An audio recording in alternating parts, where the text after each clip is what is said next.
ఈరోజు వీడియోలో half KG చికెన్తో సూపర్ గ్రేవీ కర్రీ ఎలా చేసుకోవాలో చూద్దాం. సింపుల్ ఇంగ్రీడియంట్తో అయిపోవాలి కానీ చాలా డెలిషియస్గా ఉండాలి. అలా చేయాలి అంటే చికెన్ కర్రీ ఒకసారి ఇలా ట్రై చేయండి. ఏ కర్రీ చేసినా కొన్ని కర్రీస్కి మనం ఫేవరెట్ అయిపోతాం. అలా చికెన్తో చేసే కర్రీ ఏదైనా సరే నా ఫేవరెటే. ఈ కర్రీ రైస్, పుల్కా, బిర్యానీ ఇంకా నాన్ దేనికైనా బాగుంటుంది ఈ కర్రీ. ఎందులోకైనా బెస్ట్ కాంబినేషన్ ఈ చికెన్ కర్రీ. చికెన్ ముక్క చాలా సాఫ్ట్గా అండ్ గ్రేవీ కూడా చాలా బాగుంటుంది. మీరు కూడా ఈ రెసిపీని ఒకసారి ట్రై చేయండి.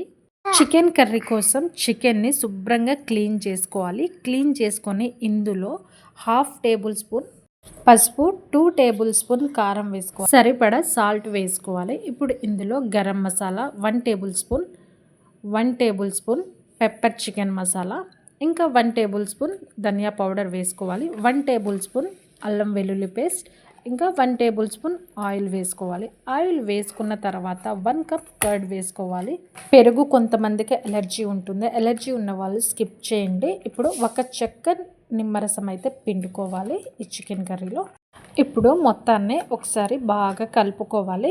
ఈ స్పైసెస్ అన్నీ చికెన్కి బాగా పట్టించాలి. బాగా కలిపిన తర్వాత చికెన్ని 1/2 అవర్ పాటు ఫ్రీజర్లో పెట్టాలి. 1/2 అవర్ ఫ్రీజర్లో పెట్టడం వల్ల బాగా టెండర్గా ఉంటుంది. చేసేటప్పుడు ముక్క కూడా చాలా సాఫ్ట్గా ఉంటుంది. ఇప్పుడు ఈ చికెన్ కర్రీని నేనైతే మట్టి పాత్రలో చేస్తున్నాను. టేస్ట్ ఇందులో చేస్తే చాలా బాగుంటుంది. రెగ్యులర్గా ఇందులో చేసుకొని తినడం వల్ల ఆరోగ్యానికి చాలా మంచిది. ఇప్పుడు ఇందులో 2 టేబుల్ స్పూన్ ఆయిల్ వేసుకొని ఆయిల్ హీట్ అయిన తర్వాత కట్ చేసుకున్న ఆనియన్స్ అయితే వేసుకోవాలి. వేసుకొని మీడియం ఫ్లేమ్లో కలుపుకుంటూ కుక్ చేసుకోవాలి. ఆనియన్స్ని ఒక 2 మినిట్స్ మీడియం ఫ్లేమ్లో కుక్ చేసుకున్న తర్వాత ఇందులో ఒక 10 వరకు జీడిపప్పు అయితే వేస్తున్నాను. వేసుకొని ఇవి కూడా బాగా ఫ్రై చేసుకోవాలి. ఫ్రై అయిన తర్వాత ఇందులో టమాటాలు అయితే వేస్తున్నాను. టమాటాలు 2 మీడియం సైజ్ టమాటాలు అయితే కట్ చేసుకున్నాను. కట్ చేసుకొని వేసుకోవాలి. ఇప్పుడు ఈ టమాటాలు బాగా సాఫ్ట్గా మగ్గే వరకు కుక్ చేసుకోవాలి. ఒక 2-3 నిమిషాలు మీడియం ఫ్లేమ్లోనే మూత పెట్టుకొని కుక్ చేసుకోవాలి. ఈ విధంగా బాగా సాఫ్ట్గా కుక్ అయిన తర్వాత ఒకసారి కలుపుకొని ప్లేట్లో అయితే తీసుకుందాం. ఎప్పుడైనా సరే ఫుల్ గ్రేవీతో చికెన్ కర్రీ చేసుకోవాలంటే ఈ విధంగా చేసుకోవాలన్నమాట. ప్లేట్లో తీసుకున్న తర్వాత ఒక 5 నిమిషాలు పక్కన పెట్టాలి. ఎందుకంటే కొంచెం చల్లారిన తర్వాత మిక్సీ జార్లోకి వేసుకోవాలి. మిక్సీ జార్లోకి వేసి మొత్తాన్ని గ్రైండ్ చేసుకోవాలి. పేస్ట్ లాగా గ్రైండ్ చేసుకొని పక్కనైతే పెట్టేద్దాం. కంప్లీట్గా ఈ విధంగా గ్రైండ్ చేసుకోవాలన్నమాట. ఇప్పుడు అదే గిన్నెలో ఒక 2 టేబుల్ స్పూన్ ఆయిల్ వేసుకోవాలి. ఆయిల్ పోసుకొని ఇందులో ముందుగానే గ్రైండ్ చేసుకున్న పేస్ట్ని అయితే వేసుకుందాం. ఈ పేస్ట్ వేసుకొని ఒక 2-3 నిమిషాల పాటు మీడియం ఫ్లేమ్లో కలుపుకుంటూ కుక్ చేసుకోవాలి. ఎప్పుడైనా సరే మట్టి పాత్రలో కుక్ చేసేటప్పుడు మీడియం ఫ్లేమ్లోనే కుక్ చేసుకోవాలి ఫ్రెండ్స్. హై ఫ్లేమ్లో కుక్ చేయడం వల్ల అది కొంచెం పేలే అవకాశం ఉంటుంది.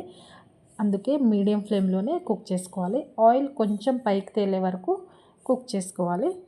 ఇప్పుడు ఈ స్పాచులాతో పేస్ట్ మొత్తాన్ని ఒకసారి దగ్గర అయితే చేసేస్తున్నాను. ఇప్పుడు మ్యారినేట్ చేసుకున్న చికెన్ అయితే వేసుకుందాం. ఎప్పుడైనా సరే చికెన్ని ఫ్రీజర్లో పెట్టడం వల్ల ముక్క అనేది చాలా సాఫ్ట్గా కుక్ అవుతుంది ఫ్రెండ్స్. ఇప్పుడు చికెన్ మొత్తాన్ని వేసుకొని ఒకసారి బాగా కలుపుకోవాలి. కలుపుకొని ఒక 5 నిమిషాల పాటు మీడియం ఫ్లేమ్లో కుక్ చేసుకోవాలి. ఆయిల్ పైకి తేలేంత వరకు ఆ మసాలా పేస్ట్ మొత్తం ముక్కలకి పట్టేలాగా కుక్ చేసుకోవాలి. చూసారా, ఈ విధంగా ఆయిల్ పైకి తేలే వరకు కుక్ చేసుకోవాలన్నమాట. ఇప్పుడు దీన్ని ఒకసారి కలుపుకుందాం. గ్రేవీ చూడండి ఎంత చిక్కగా ఉందో. ఇప్పుడు పైనుంచి పచ్చిమిర్చి వేసుకోవాలి. ఆ పచ్చిమిర్చి ఫ్లేవర్ ముక్కలకి పట్టేలాగా ఒక 2 నిమిషాల పాటు కలుపుకొని కుక్ చేసుకోవాలి. మీడియం ఫ్లేమ్లో కుక్ చేసుకోవాలి. ఇప్పుడు మనకు ఎంత గ్రేవీ కావాలో అంత వాటర్ పోసుకోవాలి. నేనైతే ఇక్కడ 2 గ్లాసెస్ వాటర్ అయితే పోసాను. పోసుకొని 5 నిమిషాల పాటు మీడియం ఫ్లేమ్లో కుక్ చేసుకోవాలి ఫ్రెండ్స్. ఆయిల్ కొంచెం పైకి తేలే వరకు కుక్ చేసుకోవాలి. చూసారా, ఈ విధంగా రావాలన్నమాట. ముక్కలు కూడా చాలా సాఫ్ట్గా ఎంత చక్కగా కుక్ అయిందో చూడండి. ఎప్పుడైనా సరే కర్రీకి తగ్గట్టుగా వాటర్ వేయాలి. ఇప్పుడు పైనుంచి కొంచెం కొత్తిమీరతో గార్నిష్ చేసుకొని దింపుకోవడమే, అంతే. ఇంట్లో చేసే ఈ కర్రీ పక్కింటికి కూడా స్మెల్ వచ్చే విధంగా కుక్ చేసుకోవాలి. సూపర్ ఫ్లేవర్బుల్ చికెన్ కర్రీ ఈ సండే ఇలా ఎంజాయ్ చేయండి ఫ్రెండ్స్. ఈ వీడియో మీకు నచ్చితే లైక్ చేయండి, కామెంట్ చేయండి. లైక్ చేయండి ఫ్రెండ్స్, ప్లీజ్ సబ్స్క్రైబ్ చేసుకోండి. బాయ్.